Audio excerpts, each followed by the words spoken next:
कळे जिल्हा परिषद सदस्य शोभा युवराज बेलेकर यांची विविध मागण्यासंदर्भात प्रशासन, वन विभाग व पोलीस खात्यास निवेदन.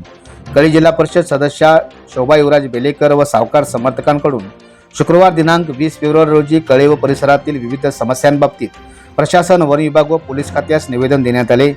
कळे व परिसरात वन्य प्राण्यांच्या हल्ल्यात जखमी झालेले शेतकरी या पार्श्वभूमीवर शेतीपंपांना दिवसा वीज पुरवठा सुरू करण्याबाबत संयुक्त कार्यवाहीची मागणी असलेले निवेदन शोभा युवराज बेलेकर यांनी महावितरण कळे येथील उपकार्यकारी अभियंता यांना दिले. तसेच कळे व परिसरात बिबट्या, गवा व रानडुकरांच्या हल्ल्यांमध्ये सातत्याने वाढ होत आहे. सध्या शेतीपंपाला रात्री वीज पुरवठा दिला जात असल्याने शेतकऱ्यांना अंधारात शेतात जावे लागते आणि त्यामुळे शेतकऱ्यांच्या जीवितास गंभीर धोका निर्माण झाला आहे.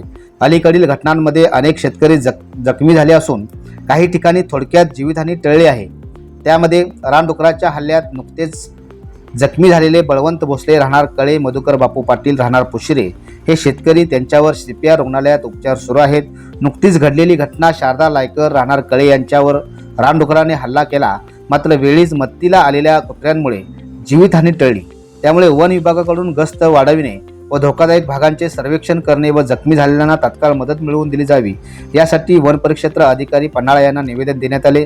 त्याचबरोबर पोलीस प्रशासनाकडून रात्रीच्या वेळी संवेदनशील भागात विशेष लक्ष ठेवावे यासाठी कळे पोलीस ठाण्याच्या सहाय्यक पोलीस निरीक्षकांना निवेदन देण्यात आले.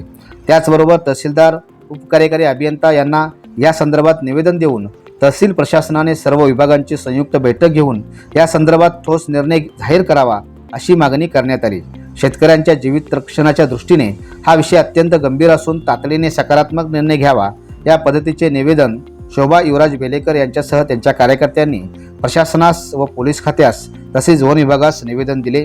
यावेळी जिल्हा परिषद सदस्य शोभा बेलेकर, युवराज बेलेकर, सोनदेव बेलेकर, संजय पाटील, एकनाथ पाटील, संतोष लोंढे, राहू पाटील यासह कार्यकर्ते उपस्थित होते. लाईव्ह महाराष्ट्र न्यूज चॅनलसाठी कळेहून अनिल सुतार.